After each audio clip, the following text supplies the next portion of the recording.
and I don't know. I never know. Oh, I guess I'm live. Hey, my name is James, and this is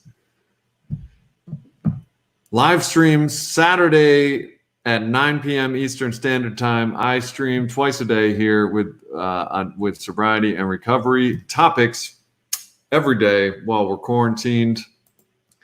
And today is no exception. Today we have a special treat. My friend Alisha is going to share her strength, experience, and hope on addiction and recovery. I'll let her tell you the details, but I will tell you that I've known Alisha now for, I would say, about 4 months after I started my Patreon page and my Discord page. Geez, I really hope I'm streaming right now. Yeah, it says there's 4 people in here. Let me see here. Comments. Oh, hey, Holly. Oh, hey, Marilyn. I'm not used to using StreamYard, so maybe Alisha is a lot better than I am. We're going to wait we got 9 people. We'll wait for a couple more people before I introduce Alisha. And she is kind enough to share her story with us. Now, speakers, it's great to hear other people's stories, especially people with lasting, successful sobriety like Alisha, which is why we heard Alan's story last weekend, and we're going to hear Alisha's story. What I know about Alisha is she is a wonderful, smart, intelligent joy to be around, and she just spreads that sobriety knowledge, and she's going to do it, and she's going to share it with us this evening. I'm going to wait until a couple more people get in because I don't want anybody to miss anything. Gordon, Marilyn, Mark, how you doing? Dindu Nuffin. Sarah, how's it going? Sarah says, so happy, Alisha. And her name is pronounced Alisha, by the way, if you're new here. What up, LT? Susan, good to see you all. And let me see here. It's working now. Yeah, it's working. I've been going through I've been stumbling over this technology. 32-bit, 64-bit Zoom isn't able to be, so I'll get it one of these days. But now that you are all here and it is officially 9:01, if you're just getting in the building, Merd's in the building. Alicia's backstage. I can see her. She's anxiously waiting. She's excited. Alisha, shake your head. Can you see the comments? No? Okay. Well, I'll put them on. I'll put various comments on the stream for you so you can see them. I'll try not to distract her or distract you. Do you see that one? I can see you backstage, Alisha, but I can't hear you. Well, on the screen, there should be a banner from Susan. Oh, okay. All right. Well, anyway, welcome. We're going to listen to Alisha's story. She's a friend of mine and a patron, and I love her to death. She's going to tell us what it was like in addiction, what happened, and what it's like now. So without further ado, please welcome Alisha. I'll bring her on the screen now, obviously. All right. Now I can... Hi, can you hear me? Finally, yes. All right. I'm glad something is working. Hey, Alisha. Hi. I'm so happy. Experience. I'm so happy to hear. I'm so happy that something is working. There's not much. You and I can talk after, but why don't you, share with us how you did it and what's going on with you and how you did it. What do you say? Oh, perfect. Sounds great. All right. So, let me figure out how to. I'm going to figure out while you're talking. I'm going to figure out. Yes. People in the comments, can you hear Alisha? I'm pretty sure they can. I'm sorry. You'd think I know what I was doing by now, but I know there's a way to get you on a solo. Okay, boom. Okay, y'all ready for this? Ready? Go. Hi, everyone. My name's Alisha. I'm in long-term recovery. My sobriety date is July 1st of 2003.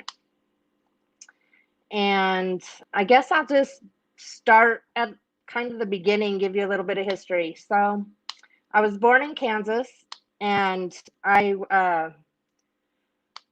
lived there. I didn't know my biological father when I was born. I have one sister, and my life growing up, it was good. It was great. I had a stepdad, and we lived on a farm, and it was awesome, and my life was great, and I didn't know any different. And then came the divorce, and then we moved in with my grandparents. I was pretty much raised by my grandparents, and then my mom met another man, who I know as my dad, but that was kind of a weird situation. So she met him, and I feel like it was just really quick.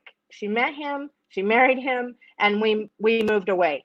And so I was kind of ripped out of my grandparents' lives, and that was really odd. And we moved to Utah from Kansas when I was in about fifth grade. And moving here was strange. I'm not Mormon, and I didn't have any friends. And, I was lost. I hadn't really, my mom hadn't even really raised me. And now I'm with my mom and my stepdad, and things are weird. And, it was just odd. So we moved here. My mom got a job at a local police department, and my dad was a federal agent. So growing up in my household was really strange, especially for me to turn out the way that I did. But so to my, I think, I got in with the wrong crowd because I wasn't accepted here in Utah, and I wasn't Mormon, and my parents didn't like, my dad was all fuck the Mormons, and, which I don't know. Anyways, that's how I was brought up in a Mormon state. So, anyways, I probably was in about sixth grade, and I found friends, and I smoked cigarettes, or we tried to smoke cigarettes, and that was disgusting, and that didn't, but it didn't stop me, of course. So probably about seventh grade. Well, it was my seventh grade year, and my sister was older than me, and she had the same issues. We didn't really fit in. We didn't have really a lot of friends, but she started high school, and she got in with a crowd that she fit in with, and she wanted to date, and that was not gonna, my parents were like, no way. But so she had uh planned on this. She was going to go out with her friends and some boys, and my parents had my dad was gonna they had to go to a banquet. My dad was gonna be recognized and get some award or something like that, so they had to go. Well, they found out that my sister was gonna go on this date, so they told her she had to stay home. And the reason, you'll see why I'm telling you this. So she gets home, and I just remember my parents saying, you better not leave, and you better not go anywhere, and we're going to call every 15 minutes and to a half an hour and check on you. And they did. And then showed up the boys, and the boys brought alcohol and cigarettes and pot, and I just wanted to fit in. I just wanted to be part of that. I wanted to be cool like them, and I wanted to be like my sister. I looked up to her. So that's where I was all in. I did it all. I started drinking and smoking, and by the end of the night, it was a disaster. By the end of the night, the last thing that I remember was crawling down the hall trying to get to the bathroom, and that's all I remember of that night. When I woke up, I don't even know how many days later it was, so I'm pretty sure I ended up with alcohol poisoning and you name it, who knows. Anyways, when I woke up, my sister was gone, and my parents had shipped her off. They packed her a bag, and they sent her to live with my biological dad. Now, mind you, we had never met him. We had never been around him. I didn't even know that he really existed. So now my sister's gone, and I'm just left all alone. I'm like, oh my God, and in my home with my dad working as, in his career, he was worked undercover a lot. And of course, my mom worked, at a police station. And so my life growing up was really strange. And they were gone a lot. My mom worked shift work, and my dad was gone. He worked undercover, and weird stuff happened at our house, and we went by different names, and it was strange. But that didn't stop me, at that point. Then it was on. I just wanted to, I didn't care. And the only people that I knew to hang out with were people who were drinking and using. But I just did that when no one was home. But when my parents were home, it was a normal life. I was home and I didn't go anywhere and didn't do anything. But the second that my mom went on a second shift or third shift, I'd leave, or I'd have people over, and they'd leave before my mom got home. And if my dad was in town, I just, it was a normal life for me. So I kind of got my shit together, and I realized that I wasn't doing very well. And so I wanted out of that crowd. So school starts back up. I'm in 8th grade. I do awesome. Things are great. I'm doing awesome. 9th grade starts. I start high school. Whew, and it was on. So I'm in high school now. I'm make the gymnastics team. Things are great. And then, but I still just didn't feel like I fit in. I didn't like myself. I didn't, my home life really I wasn't abused. I was taken care of. I had everything I needed, but there wasn't support, you know. Of course they were gone a lot. So I really raised myself. So I met, the people who I felt like I fit in with, the party people. They accept everyone. So I ended up, not going, dropped out of gymnastics, I'd get on the bus, I'd go to school and I'd leave.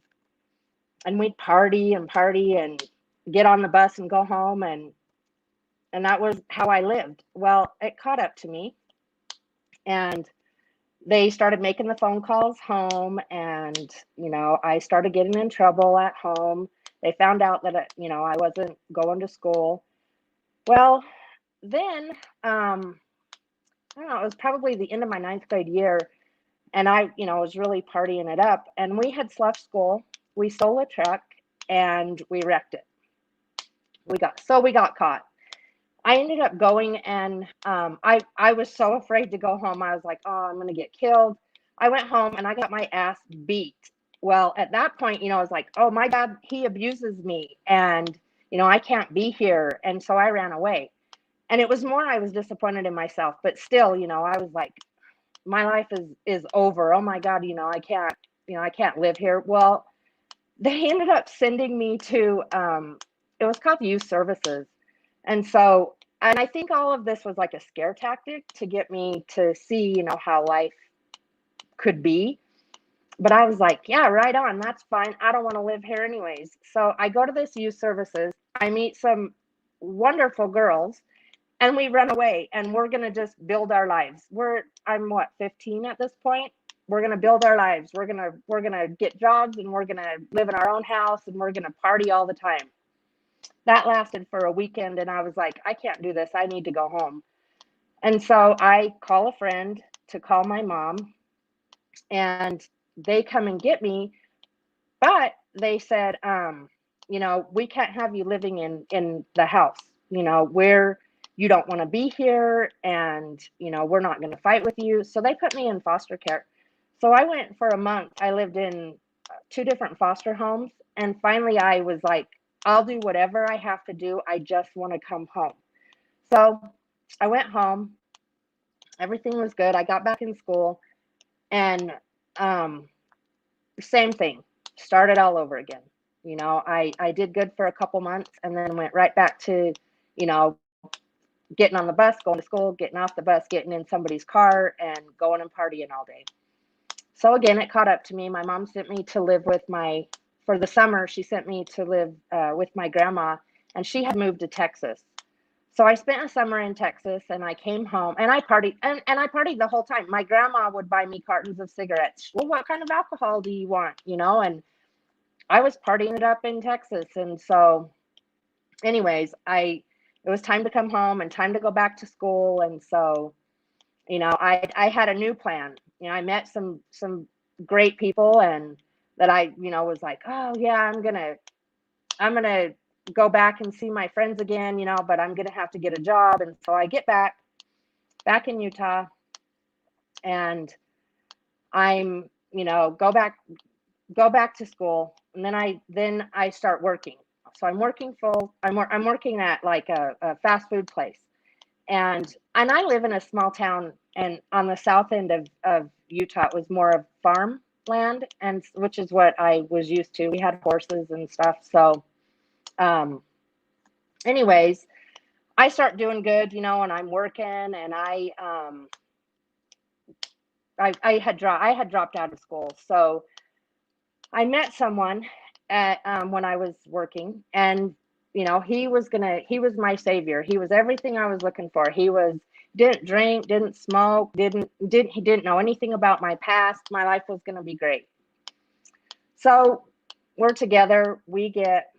I end up pregnant. We get married. I have now I have two kids. Now I'm 20 years old. I have two kids, and life was good. I had a really good full-time job, and that's just how life was.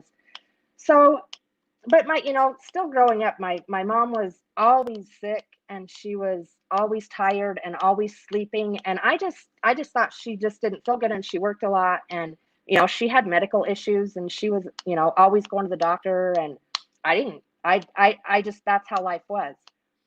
So now I'm like 21, of age to drink, but we didn't, we drank with some friends once in a while, but it was really not a big deal. And that was not a part of my life anymore. I had this new guy that didn't know anything about my past, and I wasn't going to say anything. So I get a phone call, and it was my mom, and my mom was huge in my life now. We're best friends, and I have my kids, and my kids were everything to my mom. She would take them all the time, and they just idolized her, and she was great. And I think she was making up with my kids from what she didn't do as a mom. She was trying to be a better grandma.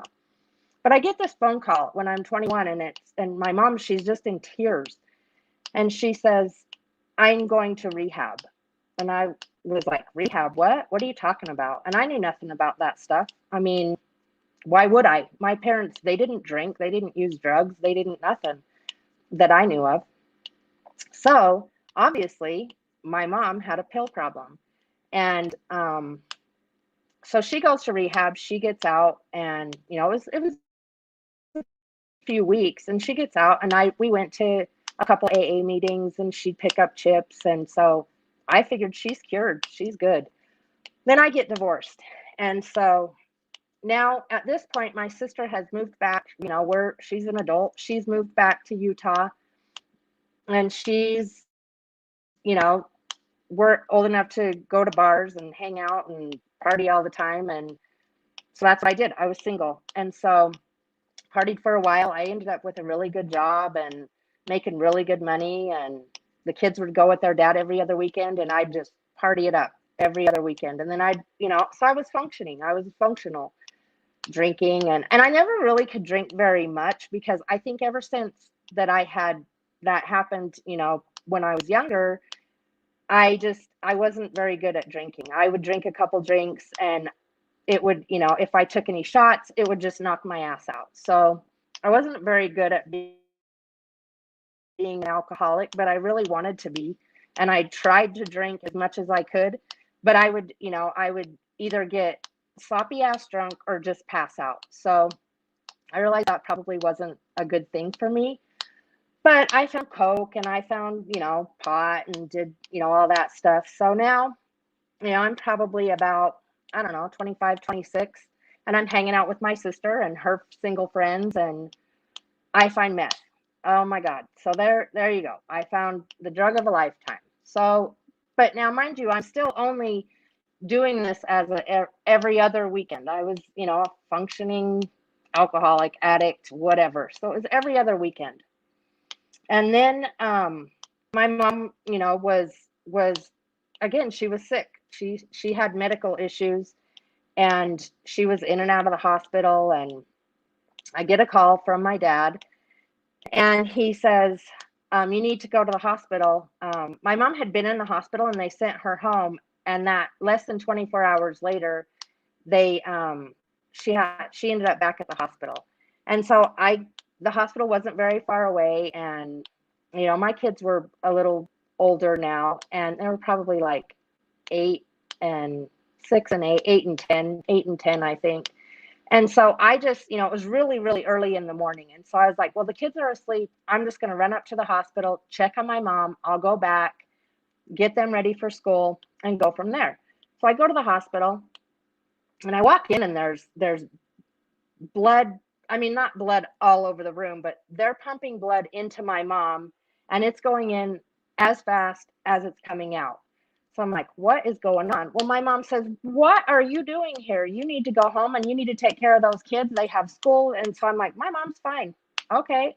All right, Mom, I'll go as long as you're okay. Do you need anything? Nope, I'm good. I'll see you later. So I go home, get the kids ready. I go to work. I get another phone call from my dad, and they had transferred her to another hospital, and they were going to do an emergency surgery. So I said, all right, I got to leave work. So I leave work, I call the girls' dad. He comes and gets them, and I go to the hospital, and I'm a mess. I'm just bawling, and it's a scary scene at this hospital, and they're getting ready to take her into surgery, and nurses and doctors were just flying all over in the room, and we could only go back one at a time. And so they said, you can go talk to your mom for just a minute before she goes into surgery. I go in, and I'm a mess. And she says to me, you need to get control of yourself. You need to get your shit together. I'm going to be fine. So I was like, okay. Now, mind you, I'm still using meth, as much as I can on the weekends. And it's kind of starting to carry over throughout the week. And I'm, just, I kind of feel like it's getting out of control, but not really. So anyways, surgery, and all of a sudden they kick us all out. They tell us to go to the waiting room. We go to the waiting room. They come out, and they said, your mom has bled out, and we don't know what the outcome is going to be. She's going to go into surgery, and we won't know until after. So I'm 26, and my mom goes into surgery, and she didn't come out of it. So she's now brain dead. And they come to us, and they say, this is as good as it's going to get. She's brain dead, and there's nothing we can do about it. And of course, I lost my shit, and I just was bawling, and what are we going to do? And so we came together as a family, and we decided that we were just going to let her go. And we leave, we all leave the hospital. We go home.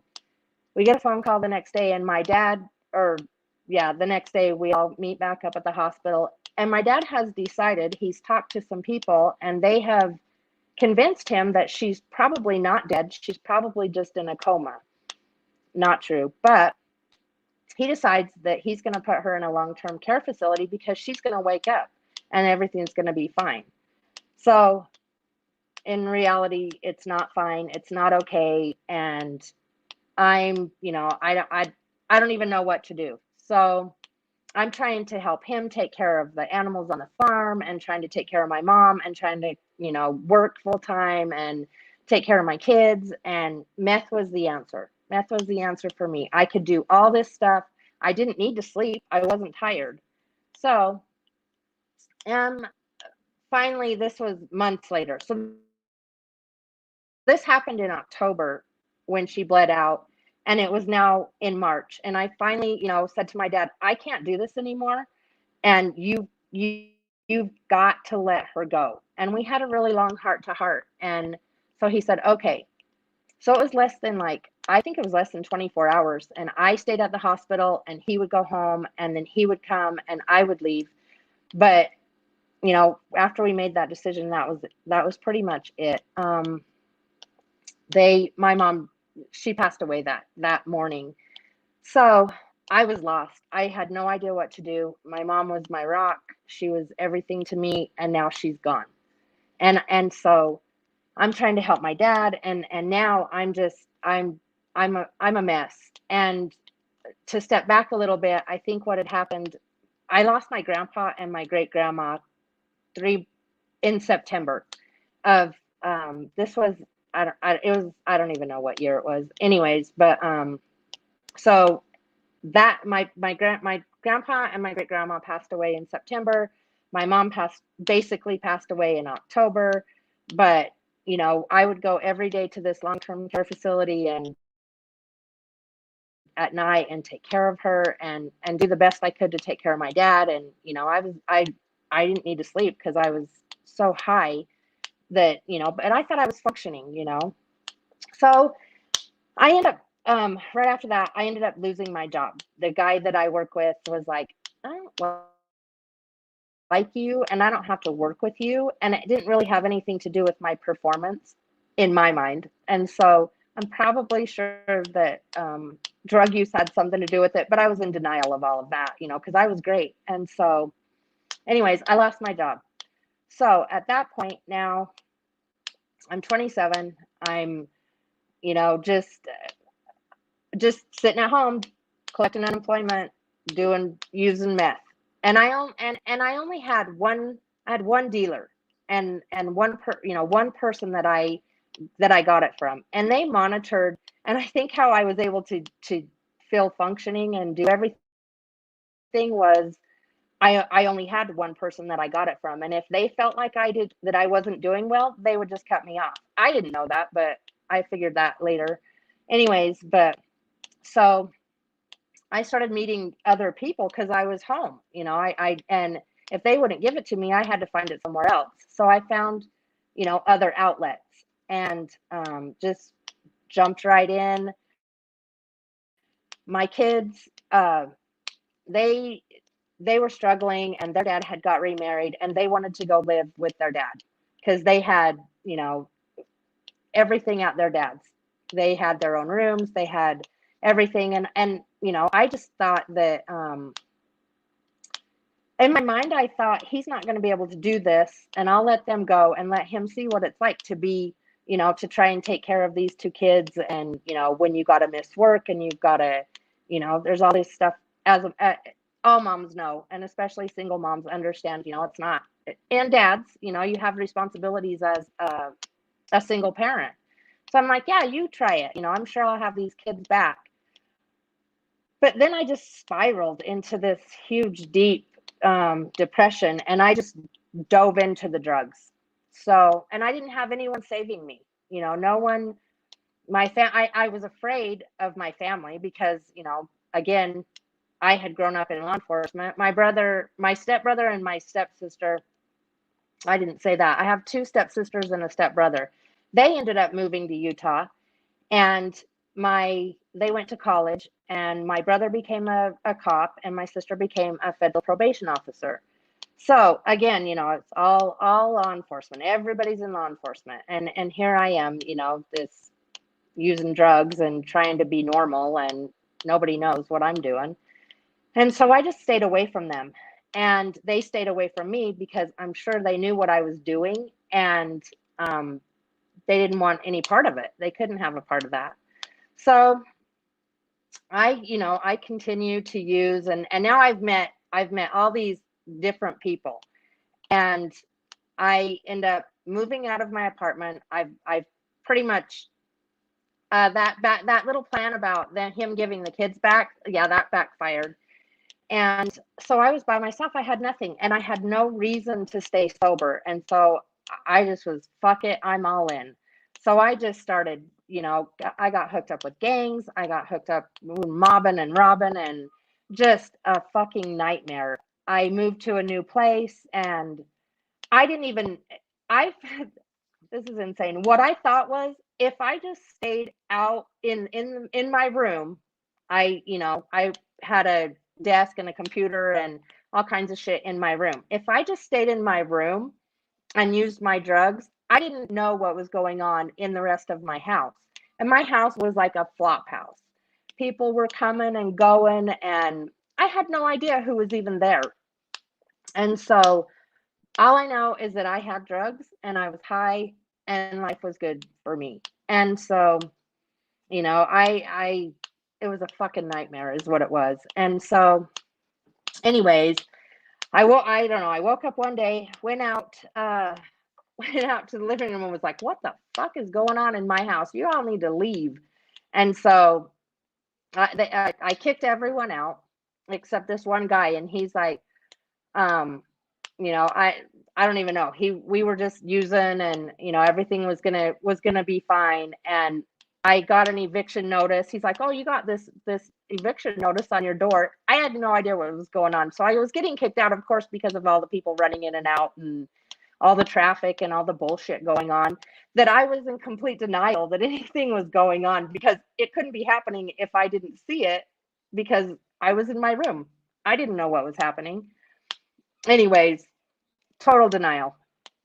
So I end up renting a U-Haul, putting all my stuff, everything, my whole life in this U-Haul. And this guy says, oh yeah, let's go. Where, you know, we can put your stuff in storage. You know, we can get out of here. I'm going to help you out. I think I knew this guy for like 3 days. So, I'm thinking life is going to be great. You know, I'm going to get out of here. I leave Salt Lake County and I go north and put my stuff in storage. Have no idea where I am. I'm not from this area in Utah, and it's insane. And I'm at people's houses, and I'm basically in denial that I'm homeless, but I'm homeless. And I'm at these people's house that I don't know. This guy takes the U-Haul truck to go put my stuff in storage. So I didn't even know where my stuff was going. And he gets pulled over because the plates on the U-Haul truck were expired. And he has a warrant and he goes to jail. So now I'm like, fucked. I have no idea where my stuff is. I'm in a county that I have no idea where I'm at. Talking to people, how are we going to get this guy out of jail? We got to get him out of jail. So we get him out of jail, and then he comes and gets me, and then we're running the streets in up north in Ogden. And so now I'm really deep into this shit now. And he's a meth cook, and we go somewhere and we get locked in a fucking camper until we get done cooking meth, you know, and there's like big guys standing outside this trailer, and they gave us some chemicals and gave us some glass and said, here you go. And I didn't know what the fuck was going on. I was in denial. I just wanted to get high. So, you know, and again, you know, if I don't know what's going on, I can't get in trouble for this shit because I don't know what's happening. So, anyways, we get done with that. We end up at another house. The house gets raided. I go to jail. First time I've ever been to jail. And I'm like, oh, I can't live like this. This is fucked up. What am I going to do? And now, mind you, obviously I have forgotten that I have children, you know, I mean, and this is probably, I don't know, a year and a half later. And I would call, but I didn't see my kids. I just dove straight into drugs. And then I was ashamed and embarrassed. And the longer it went, the worse it was. And I was afraid to call. And so anyways, I get out of jail, and I am like, I need to go back to Salt Lake. So I go back to Salt Lake, hook up with my old crew, and that, you know, that moderate my drug use, and I start functioning again.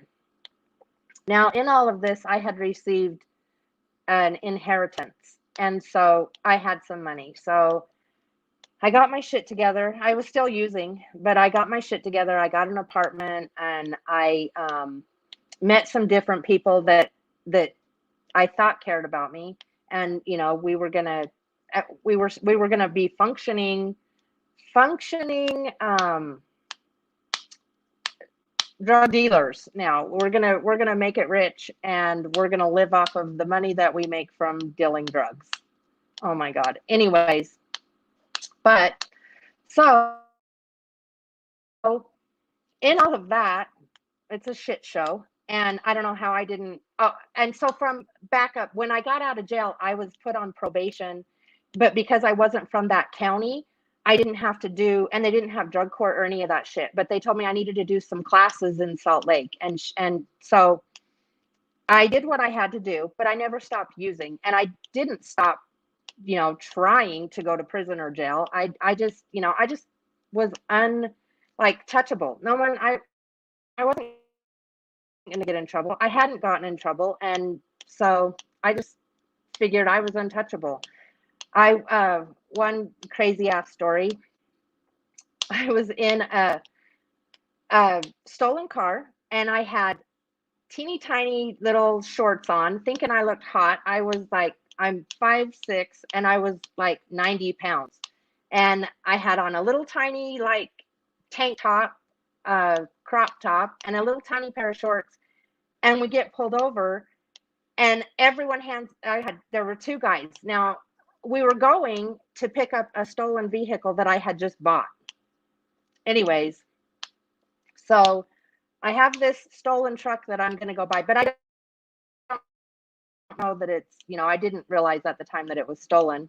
And so that's where he was taking me, in a probably a stolen car.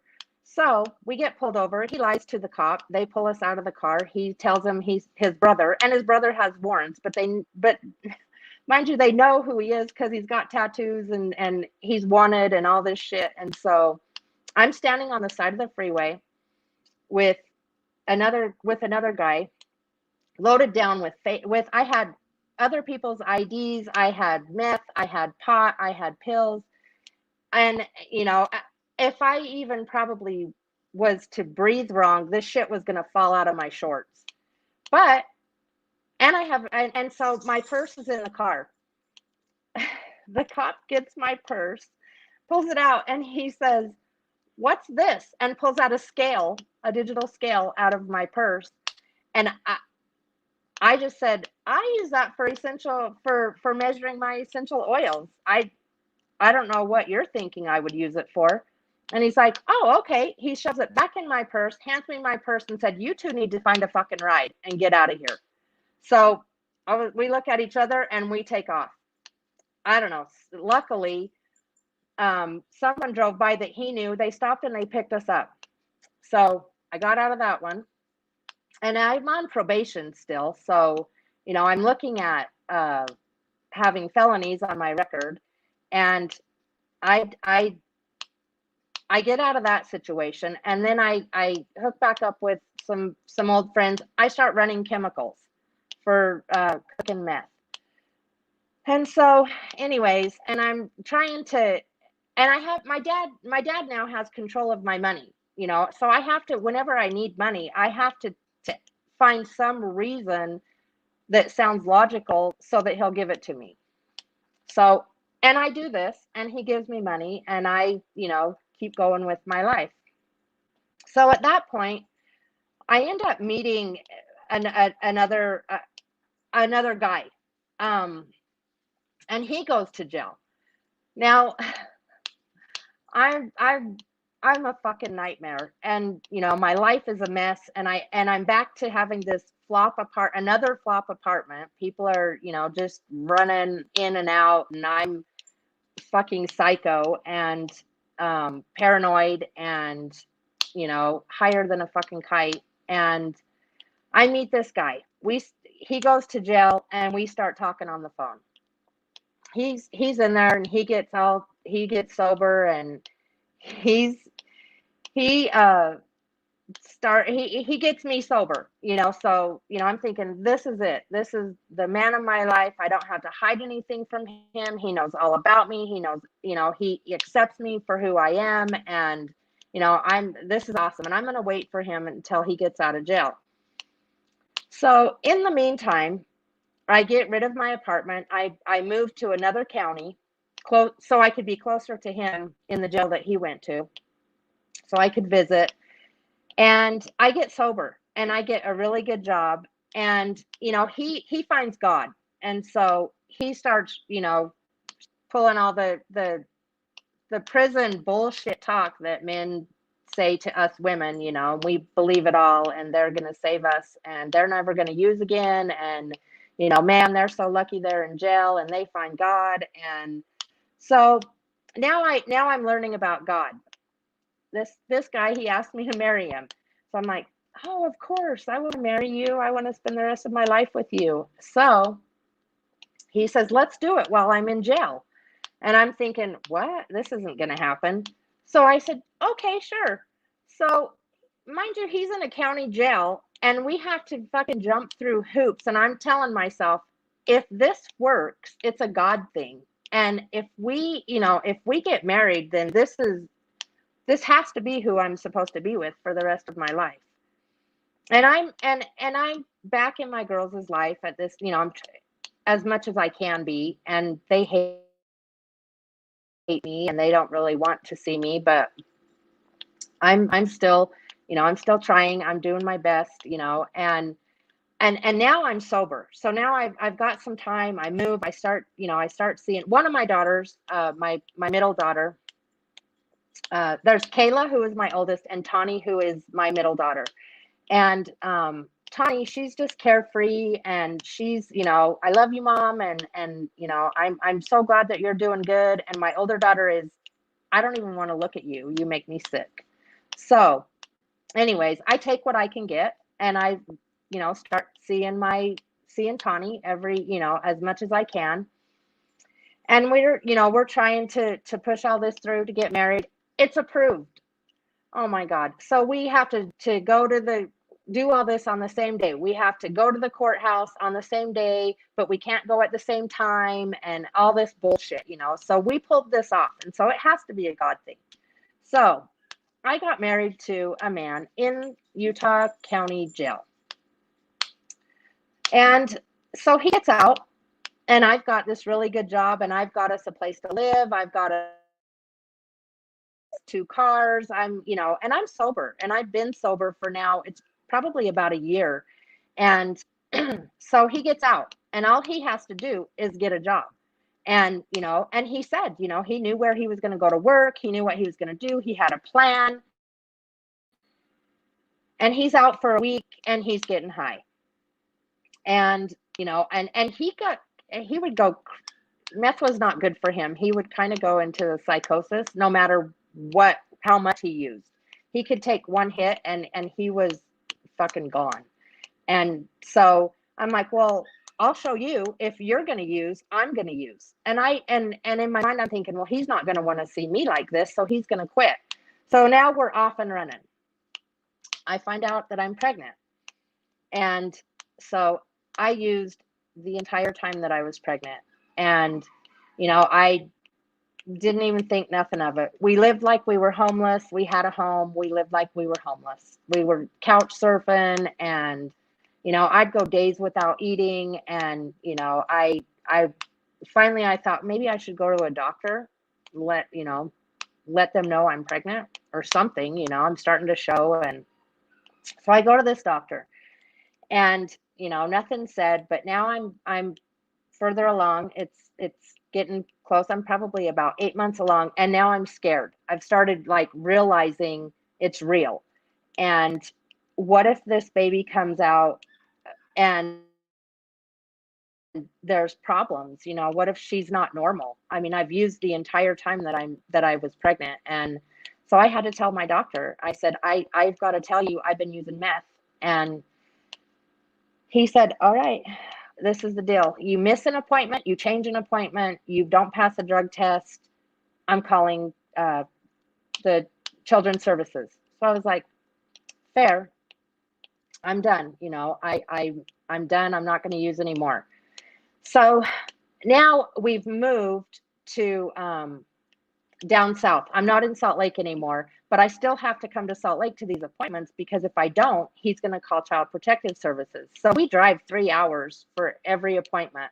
And now it's starting to be weekly. And I hadn't stopped using. I stopped using like enough a couple days in advance, I would sleep and I would be able to pass a drug test. So anyways, I go into labor, and I'm down now. I'm with his family in another county. I don't know anybody. Haven't talked to my family for I don't even know how long. A year, months, a year. I have no idea. So I'm down there with his family, and they're not nice people, and they don't like me.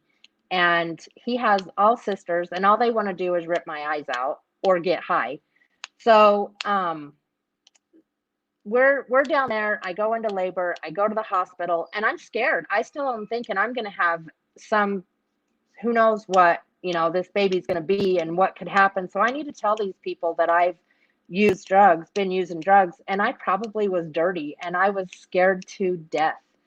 I have another girl, and she's perfect, and they didn't question anything that I said. And I don't know if they tested us. I have no idea, but they didn't take her from me. So I stayed sober for a little bit, and we both got sober for a while, and we were trying to get our shit together, and we're going to have this baby. And then he starts using again, and he goes crazy, and he leaves me. Well, back up.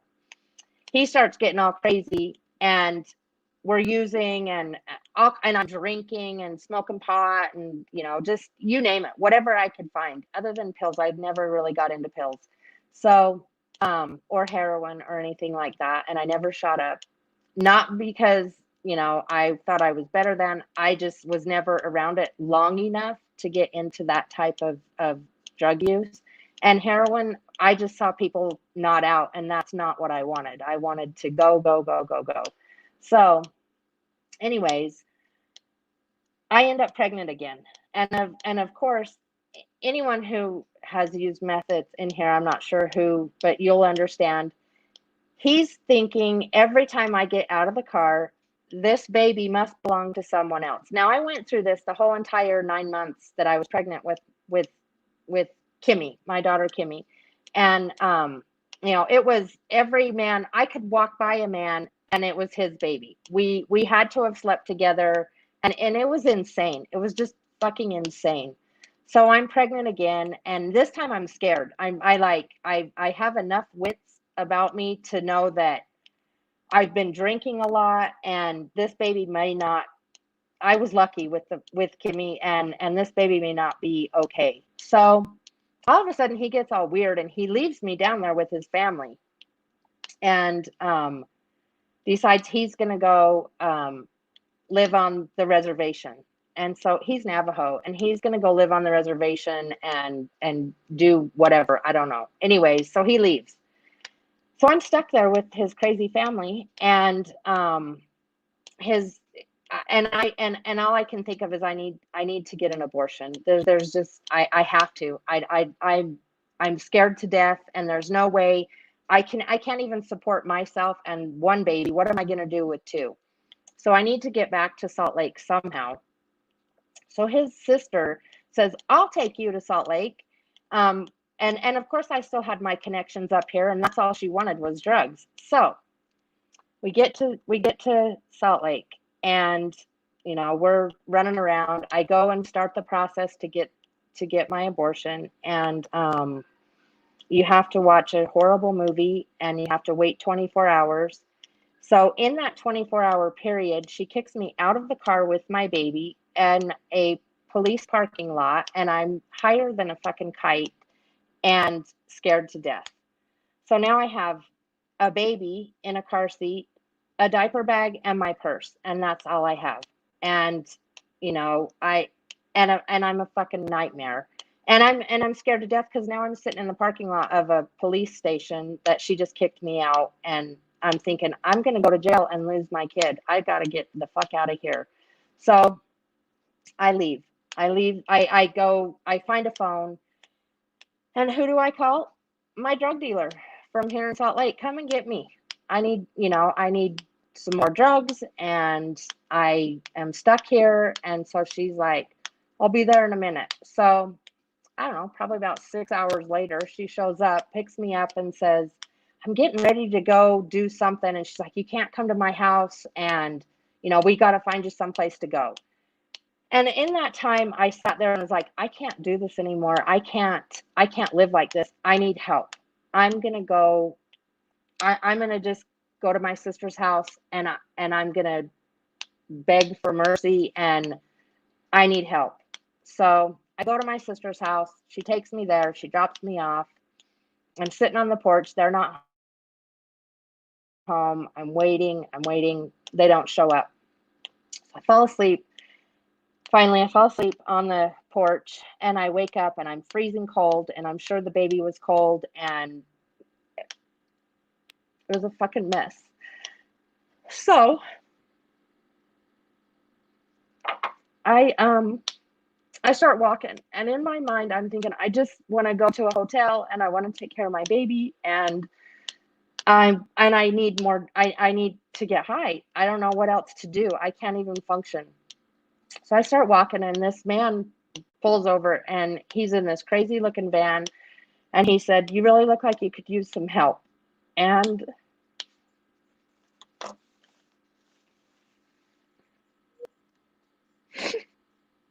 so I said, yeah, that would be great. Can you just take me to some hotel? Any hotel will be fine. And he says, how about if I take you to the YWCA? They can help you. So at that point, I was like, okay, take me there. And it was a mess. I was a mess, just like I'm a mess right now. Anyways, I go there, and they send me to the Mormons have a place here, and they call it I know it as Welfare Square. And so I went there, and they put me up in a hotel, and I still need to go back to get this abortion. And so I call my stepsister, and I tell her everything. And she came and got me.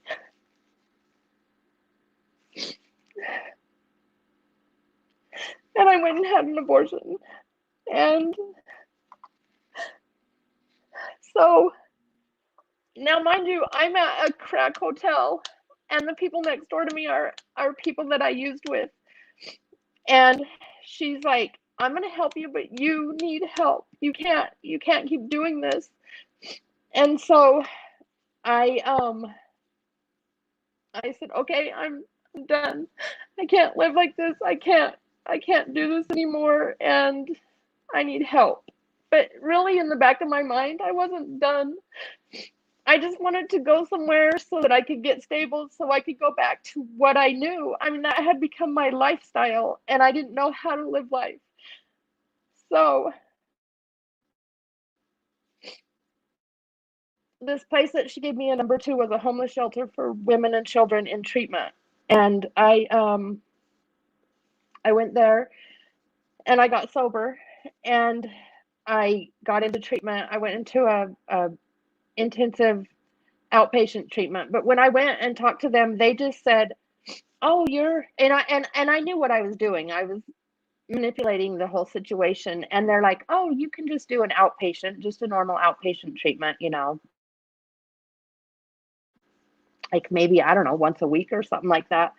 And I said, no, I can't do once a week. I need more than that. And so I got put into an intensive outpatient treatment, and for mothers and children. It's a mothers and children's program, so I could learn how to be a parent. I had lost my fucking mind, and I didn't even know how to take care of myself. I didn't know how to take care of my kids.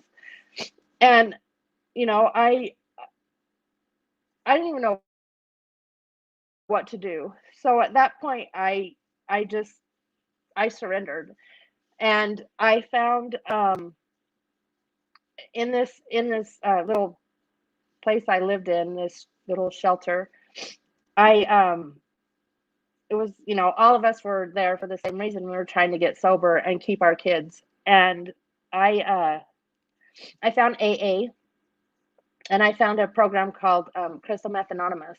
And so my baby she's, uh, I don't know, she's probably about 9 months old at this point. And, I hate myself. And, I'm done. I surrendered. I went into the rooms and I put in 190% at this point. And I just listened. I listened to everything that they said. They said, get a sponsor. I got a sponsor. And I I just started learning how to live life. And, of course, my oldest daughter, she still wouldn't talk to me. And Tawny, she would come and visit. They would allow her to come and visit for the day. And, so I would spend as much time with her as I can. And I tried to make amends. And, I dove right. 100%. I don't really do things half-ass. I am all in or all out. And so um I just dove into my sobriety, and I was in treatment, and I did the 12 steps, and I got really, really involved with Crystal Meth Anonymous. And at the time, there was one meeting, and I think I started a couple of meetings, and it, and it grew. I think we ended up having uh, a meeting every night of the week. And I got really involved with that. And I was doing awesome. I went back to school, and I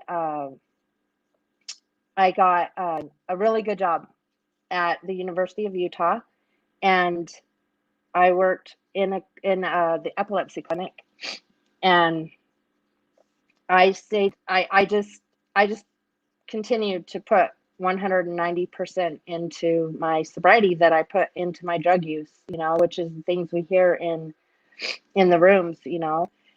And so I puked all my shit out. I forgave myself. And, I didn't hide that I was an addict. And I got involved with, a few years back, there was a huge meth thing that they were doing. It was called the Aftermath of Meth, or Hope Aftermath, or something like that. And so I got involved with that, and I started going around to businesses and telling my story. And people started looking at meth addicts differently. We weren't these monsters anymore that wanted to just steal your shit and kill you in your sleep. And so I and then I've just done the damn thing. I have 16 years sober now. Like I said, I'm still, involved. But I've had a lot of shit happen to me in my sobriety. So, my life was good. I met a guy in recovery, and, we got married. And I don't just date, I just marry them. And so anyway, I'm learning about that now. And so anyways, we got married, and come to find out, it was all bullshit and lies. And it was, again, one of those, things where he was going to church, and this is how we should, it should be, we shouldn't be playing house. If we're going to be sleeping together, we should be married. And, we're both in recovery. And so we get married. We're married for about 6 months. And all of a sudden he starts using drugs, and come to find out, he hadn't been sober at all.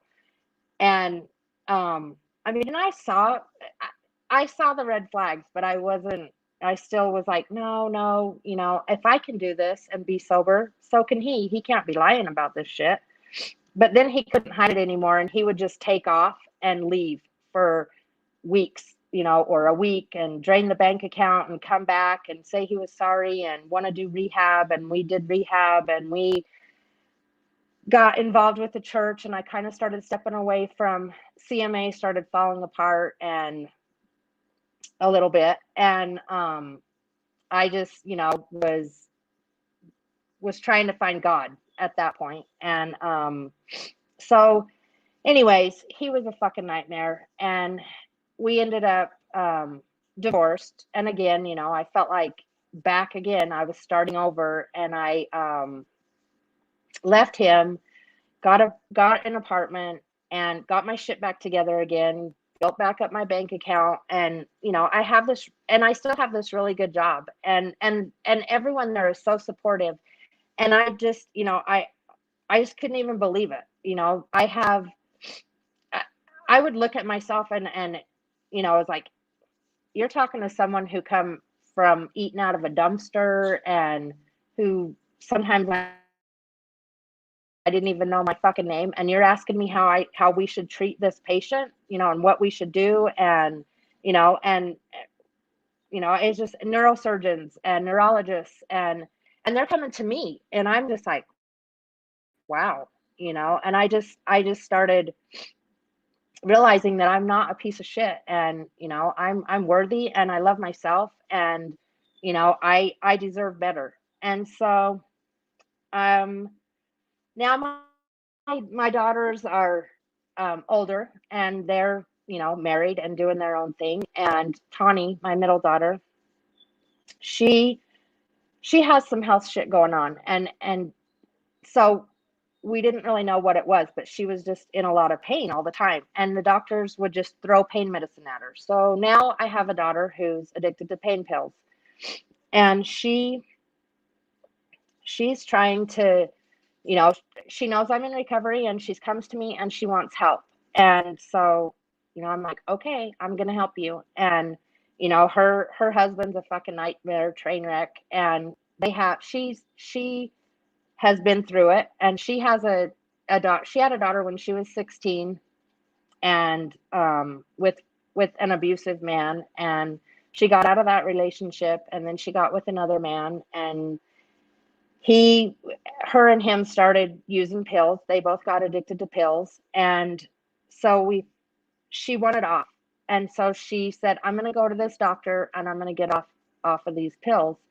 But I can't do this with Tom. I need to get away from him. And I'm like, well, you need to do what you need to do. So I'm here for you. So she goes and she gets a prescription for methadone.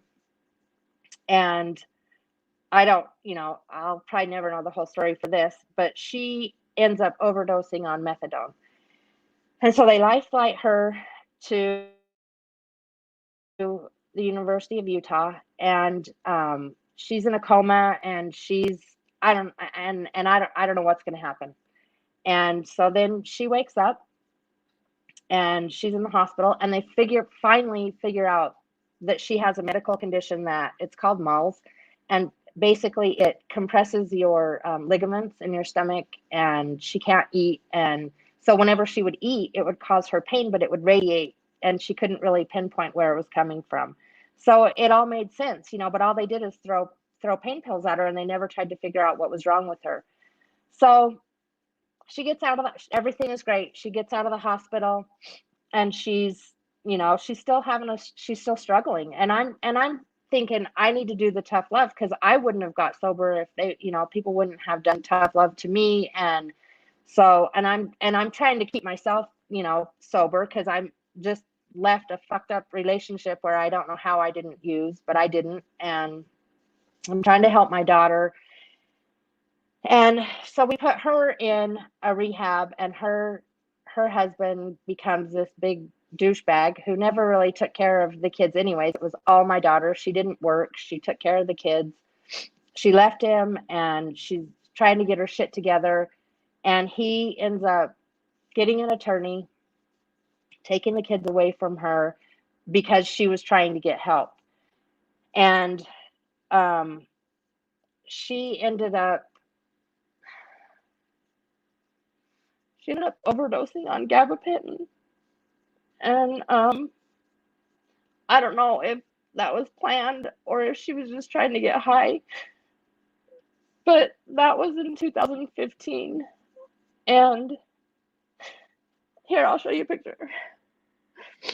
She's so pretty, and she had so much going for her, and she got a good job, and she was trying so hard. And then she just she couldn't do it without her kids. And I think I still live with that guilt because I feel like I should have done more. I know it's not my fault, but I miss her so much every day. She was like my best friend. And I'm so frustrated because they gave her enough pills that she could overdose. And so gabapentin is no joke, and people take it, they overprescribe gabapentin now, and it's fucking horrible. And I hate that medication. And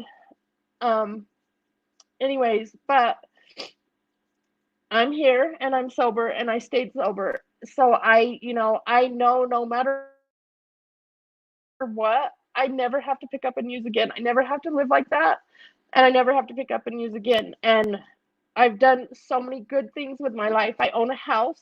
I don't work at the university anymore. I work at another hospital, and it's amazing. And I have an amazing job. And Kimmy is amazing. She has a little bit of anxiety. I'm sure that's probably from my meth use, but she's an honor roll student and she's amazing. It didn't affect her at all. And she's grown up in the rooms of recovery. I took her to every meeting that I went to, and she was a huge part of every bit of my recovery. And so in the last 6 months, well, it's longer now, in October, and I'm sharing this stuff because these are things that I've been through in sobriety and I haven't used. And I just want people to know that no matter what, you don't have to pick up and use again. In October, my granddaughter had brain surgery, and she's fine now. She come out of surgery and she couldn't walk, and she's a fighter. She's just like her mom. She's a fighter, and she doesn't give up.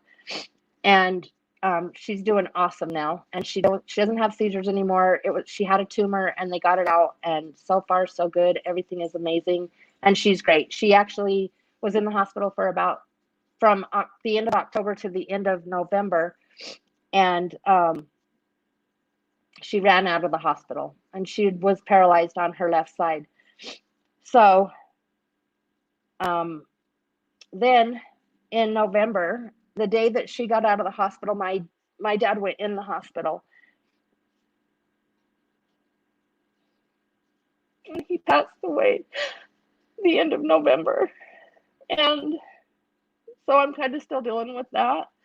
But, I checked out of life in 2015. I quit going to meetings. I quit living life. And I just became one of those, what they call a dry drunk. And I didn't know what the fuck I was going to do with myself.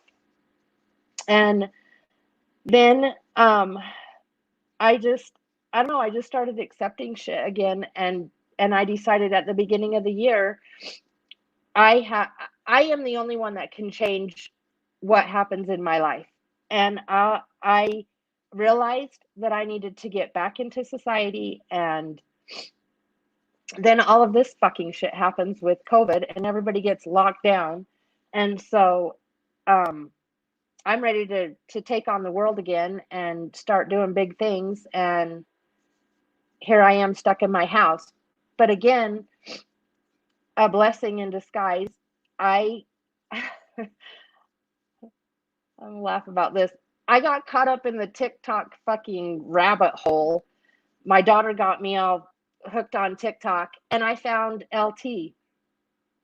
And I started going to his channel. And in his channel, I found Sober James's channel, and an amazing new group of family. I call you guys family. I talk to you every single day now, and I don't know what I would do without you guys. And I'm so excited to start living my life again and get back out there. And I've got back a hold of my old sponsor, and I'm working my steps again because I have a lot of shit that I need to puke out, and come to terms with. And so that's my story. And I I couldn't be here without you guys and being able to share. And I hope that somebody gets something out of all of this.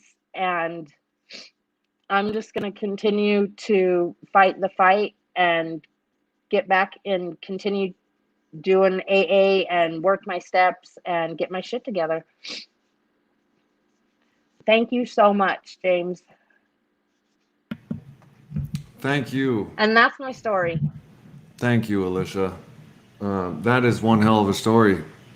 I'm sorry you lost your granddad and your mother so close together. And your daughter is a horrible story. And that happened in sobriety for you? Your daughter?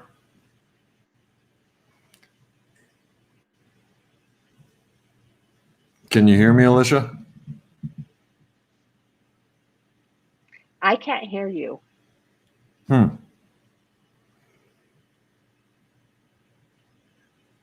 you guys hear me in the comments? Maybe turn up your volume. I'm not sure. Leave? What?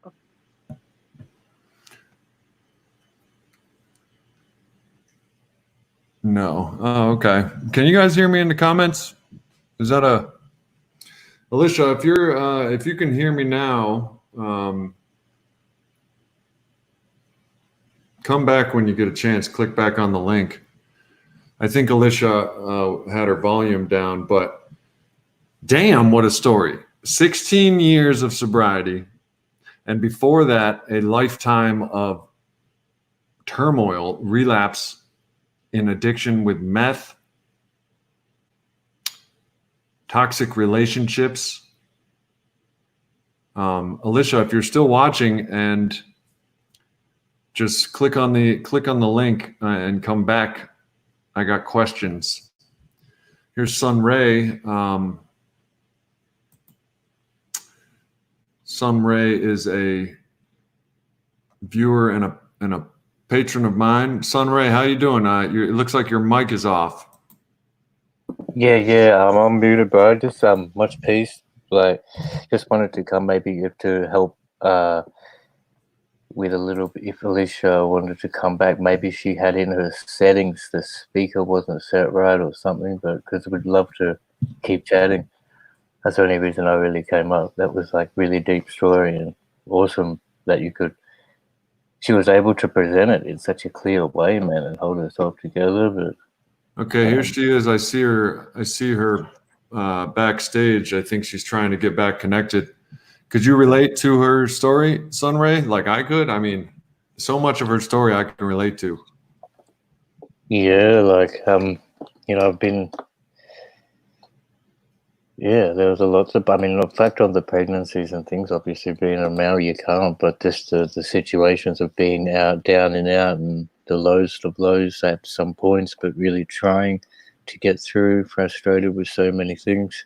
The loss of having family loss. I haven't really been through that, so I can't even imagine how that would feel. But friends obviously lost to overdosing, but. Yeah, like, and just what the horrible side of the chemicals can do. I think I never really got heavy into my alcohol, but chemical use absolutely. And then and she's saying on the side of the law, you start stealing cars, getting involved with gangs, getting involved with cooks and things like that. So I mean, it's all part and parcel, right? The drugs and the money, it kind of revolves around that. Can you hear us, Alisha? Are you back? Yeah, I can hear you. Okay, cool. I couldn't before, but now I can. Okay, cool. All right, cool. Thanks for joining us, Sunray. I have a couple questions for you, Alisha. I can't hear James. Huh. I can't hear. Oh, now I can. Can you hear me now? No, I can't hear James. This is strange. My volume is up. Man, that sucks. Well, hold on. Let me. Can you hear me now? That's maybe turn your. How do I communicate? I can't hear. Maybe turn your.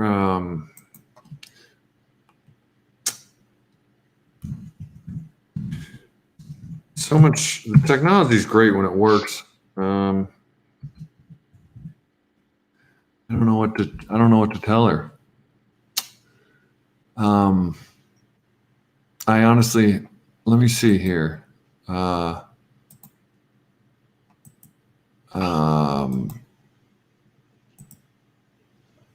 honestly don't know why you can't hear me, but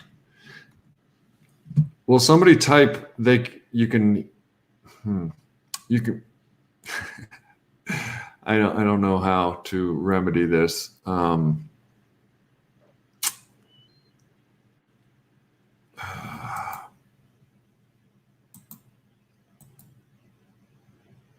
Yeah, I don't know.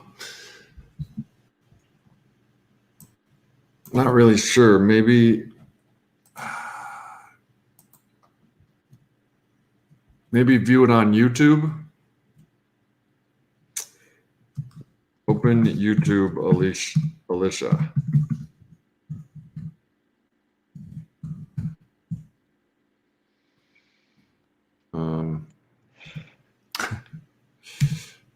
And yeah, they can hear us both.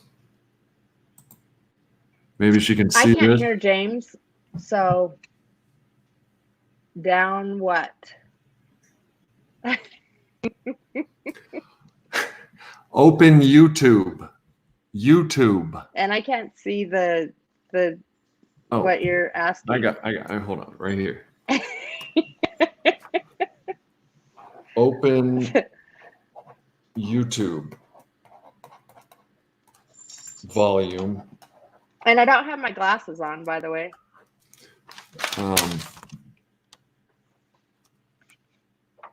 Open YouTube. Open YouTube. I don't. Oh man, if it's not one thing, it's another with these damn.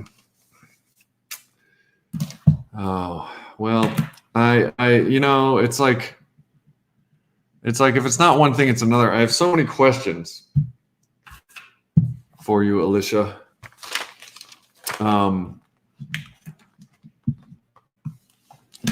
Well, if you guys are you guys getting a clickable link in this?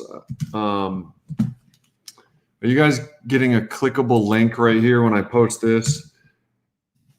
Here, Sunray, are you still here, Sunray? Sunray, I think you're muted. Yeah, I'm here, bro. Hey, what's up? I don't know. If it's not one thing, it's another with this technology. But I was tripping on 16 years, and she goes through. She's got a partner that starts using again, and I wanted to ask her how she. Oh, Alisha, I was suggesting that you turn the YouTube on in another window so you could hear that volume while you're, and then click on the StreamYard in another window. It's just another technological like magic trick that we have to do. But Alisha, I was, it's like we're communicating with ghosts. Alisha, I was, well, I'll wait for you to come back on, but if you figure something out, but I don't know why StreamYard doesn't do that. But I was amazed at, Alisha, how you number one, you relapsed and you had such a tough time while you were in your active addiction. And I was going to ask you about meth detox. What do you think people should do while going through meth withdrawal? Sunray, do you have any experience with meth that you'd like to share? Yeah, like, I mean, probably. What was the question about me trying to get off it? Or because I mean, I've had a lot of heavy experience in use since about 17 till about 28, selling it heavily too. But I would have said opiates are probably the heaviest thing that struck me. But I found it. I guess not as quite easy to let go of. Although in Australia, especially, it's become like nationwide epidemic. Like the prevalence of use is massive around here. So yeah, I mean, not really. I couldn't probably go in as deep as what she did. Like, you know. Yeah, it's tough. It looks like, oh, here she comes. Maybe we figured something out. So can you hear me? Hear now. I can hear you now. Okay, good. Because I wanted to ask you, I have so many questions to ask you. I wrote some of them down. What did it feel like in sobriety to have your partner start using again? Oh my God, it was a fucking nightmare. And it was horrible. I again, you know, felt like it was my fault. What is wrong with me? Why do I have such a bad picker in men, for one? And then, how did I not see this before? But there was nothing I could do. I mean, I couldn't. I tried. I did what I knew. I talked to my people in recovery, and we got him in rehab, and we did what we could, but he wasn't ready, and he was lying from the get-go. And I don't really know why. He has issues that I don't really want to bring up. It's not my place, and it's not my business. But I just got to a point where he doesn't want to be helped, and I can't do this. And the only reason that I didn't pick up and use is because he didn't use at the house. He would just not come home. Well, at least there was that. And then drain my bank account. So it was just I felt like I was back in meth use without getting the high out of it. I had to just deal with it sober. But I left. What would you say to someone that's going through, that wants to get sober and maybe has gotten, you know, a couple days under their belt, but their partner, whom they love and obviously don't want to just leave? How do you split away from a toxic relationship like that? My advice is leave. I mean, you have to put your foot down, or you're just gonna, you know, I can only say what I experienced, and I did everything that I could possibly do. I stayed with him. We did rehabs. We did meetings. We stayed around sober people. I did everything in my power, but I have to take care of myself. And I couldn't put myself back out there to use again or be trampled on like a doormat, you know. And I will say that we're friends now. You know, and he's in recovery now, and he's doing really good, and he works at a treatment center, and you know, but it had to be when he was ready, and that's exactly what he said. You know, you couldn't save me, I had to save myself. And it took, you know, I had to save myself. I'm at a loss for telling people how to, because there is no doubt if we're in sobriety, if we're in recovery, and we have a partner that uses and is in you know, there is no doubt in my mind that we have to leave. We have to separate ourselves. But I'm at a loss for telling others how to do that, because I can just be a cold-hearted, you know, bastard when it comes to doing something like that. Like, if I have to do it, I have to do it. I'm pretty good at recognizing that, but it hasn't always been that way. I mean, I've had trouble, and it's hard to leave. It was really hard, and you know, I had to admit that I had another failed relationship, you know, and that was really hard for me. But I had my sober support, and I used it, and I, you know, I there was nothing I could do, you know. I mean, and eventually, you know, I've seen it happen, and people can get back together and make it work. And I've seen couples that are both using and stay together, and they both go to individual treatment centers, and they make it work, but not very many. Yeah. I wholeheartedly agree. It's got to, I mean, for the greater good, the separation has to occur. When you, before 16 years, first of all, congratulations. That Thank is incredible, especially considering the death and destruction that you've had to crawl through. Before you got sober, what would you say your experience with relapsing and then learning from relapse? How would you rate that on a scale of importance as far as recovery and one's own recovery? Did you learn from your relapses and then build up a sort of, arsenal of knowledge? And did that help you When recover in the end?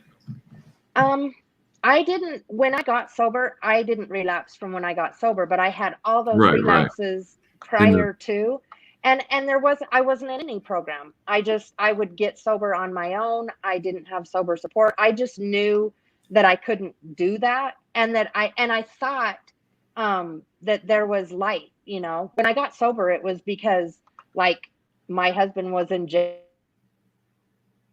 and I wasn't using with him, and so I got sober, and I knew nothing about how to stay sober, so I just stopped using it. There was no sobriety. It was just Right. I had stopped using, and then of course I didn't have any kind of arsenal to help myself in those situations, so I'd just go back to using. Right. You mentioned that you called yourself a dry drunk, but you did. Dry drunk is just a term to describe a state of being. That was in my sobriety though. That was Right. after my daughter had passed away, and I had stepped away from the program, because I just I don't know. I stepped out of life. When my daughter passed away, I stepped out of life. I didn't even, it was all I could do to get out of bed and get to work and come home and take care of Kimmy. Right. And she was a mess, and it was just so unexpected, and I didn't see that coming, and I had guilt and shame, and just it was horrible. And I just lived. I got up, I ate, I went to work, I came home, I was miserable. I hated my job at that time. I was a dry drunk. I was a miserable person, and I was angry at the world, and I just but I knew what would happen if I picked up and used. I would probably be dead because I wouldn't come back. And so I that's why I say I feel like maybe at that point I was like, from 2015 when that happened until about 2018, that I just lived. I ate and worked, and I ended up, I have 2 jobs. I kept myself so busy. I couldn't do anything but work, eat, sleep. And that's not any way to live. That's not living No. life. And so I just, I don't know. I was like, I can't do this anymore. This is not who I am. And I got a new job and a new lease, I guess a new lease on life. I was like, wow, I got out of a really bad, I was at this job for way too long. I was burned out and I was sick of it and I needed to do something else. And I just did it. And now, I'm here now, and I love where I'm at. I feel really good about myself again, and I don't blame myself anymore. I mean, I still am sad, but I don't blame myself anymore. That's awesome. I mean, you've been through a lot, and you're certainly an asset to this community and the community online. And I totally appreciate your presence. I think Sunray has a couple things to maybe say to you. Hey, Sunray, and then I got a question or two to ask you. Hey, Sunray, do you have anything to add, or your microphone's muted, by the way? Yeah, sorry, man. I unmuted. Yeah, I didn't realize. I'm just chiming in, really, and just trying to, get some in-depth perspective on other people's things, like-minded folks who have gone through the struggle and can understand and resonate with each other. Questions, I mean, not really, but just more condolence for actually that loss of your daughter. I couldn't even imagine, and just your strength. It's your strength, and your ability to tell the story the way you did was really honorable, I guess, and it's commendable, and to other people it shows that there is that we can do it. I mean, Some of those things were sounding really, really horrific and deep, and a lot of people wouldn't be able to handle those situations. So really, I could, I'm happy just listening in, chiming in, and I'm taking some notes now. So pretty much, I'll let you guys keep going, but happy to be here and listen in, man, because that's the way to do it. Got to try and find what we can we can attach to with other people and link with, and because not everything we're going to feel through the same. We all have different paths, individuals and whatnot, but we've all been through these moments of ups and downs with the drugs, or substance. So, and I mean, I'm not fixed myself completely yet, so I'm still going through my little bit, but I'm clean as to say, I'm on a program and things like that, so I'm weaning off methadone, try to get down. But it's progress, not perfection, Sunray. Thank you. Absolutely progress. Yeah, it's progress, not perfection, Sunray. And that's what you have been through so much, Alisha. And I want to ask before we go, did you consider the end when you were nearing the end and you became so desperate and you finally went to AA and CMA? I think CMA is what they call it. I wanted to ask you, did you use that desperation? Do you look back on your desperation, and some people call it a gift of desperation, and I certainly do, but did you look at it the same way? Did your desperation motivate you and turn out to be an asset instead of a liability? Yeah, absolutely. Absolutely. I was done. I didn't know what to do anymore. And I felt beat down, and I needed someone to tell me what to do. I didn't even know what to do anymore. I couldn't take care of myself. I couldn't take care of a baby. I could barely function. And I just, and then I heard when we started going to meetings, and I heard, just take the cotton out of your ears and put it in your mouth and listen and do what's suggested of you to do.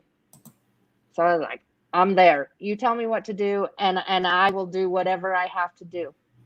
And that was 16 years ago. Yeah. It'll be, so July 1st will be 17 years.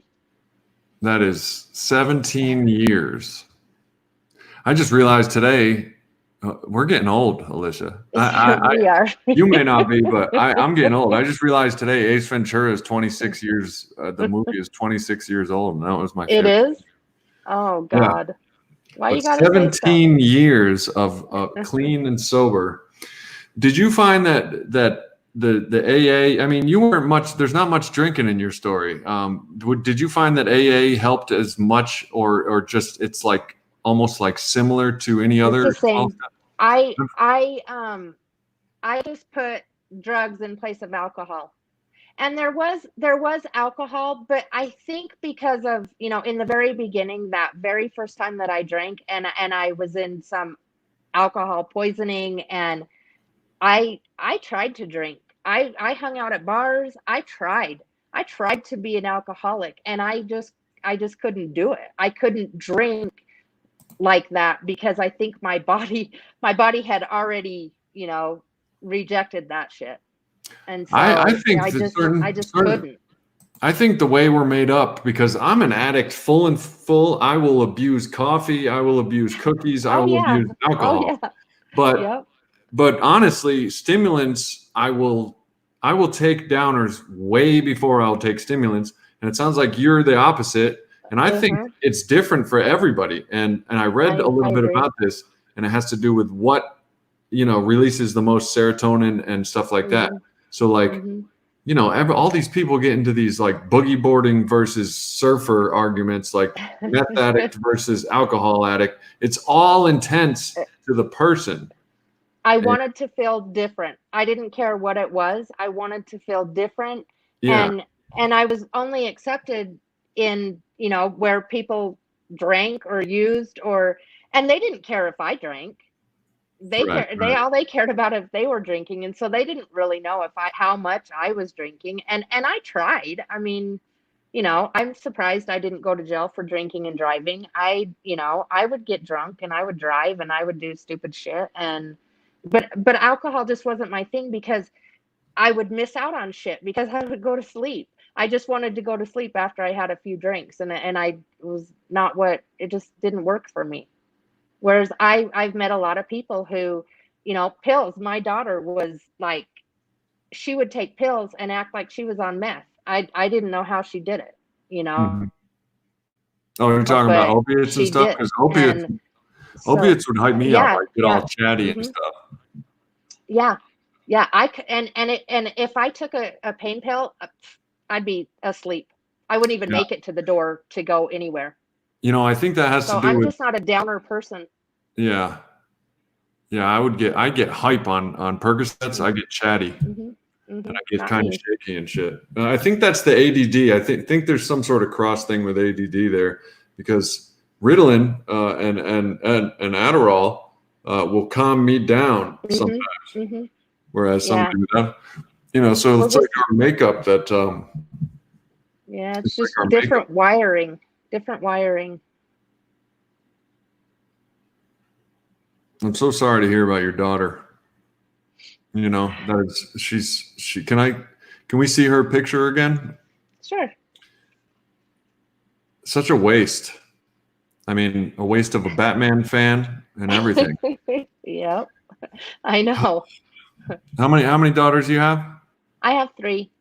And in that, my oldest daughter, we're barely, I'm almost 17 years sober and we barely talk.